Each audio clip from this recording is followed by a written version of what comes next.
Hi, I'm Brian Davis from Seven Springs Mountain Resort Snow Sports School, and I'm here today to talk about how to adjust your bindings on a snowboard. For this, you're going to need a snowboard and an adjustment tool. First off, let me tell you that there are multiple different kinds of bindings, and they're all going to have different adjustments. Well, the ones I'll talk about today, maybe most bindings have these adjustments to them. The binding I'm working with here today is a Nidecker Carbon 900 binding, and it does have a lot of adjustments. The first one I would like to talk about is the forward lean adjustment, or the adjustments here on the high back. It's right here. This one actually has a screw. Some of them have a little lever. The idea is that you can adjust this high back to lean more forward and hold the top of your leg more this way, making more of a bend in your ankle and knee.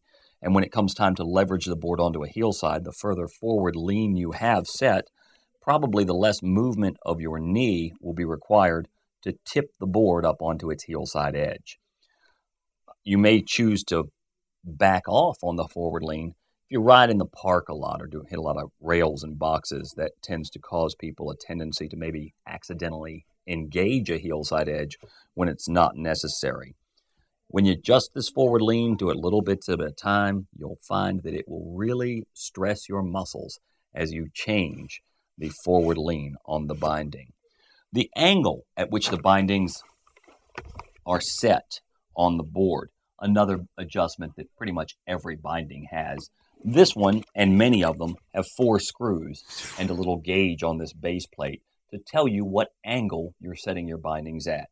As you move them in and out this way and this way, you'll find that there's more of a comfort level and maybe more of an ability to get a heel side or a toe side edge, but primarily feeling comfortable on the board is the largest thing that you'll achieve by changing the angle of your bindings.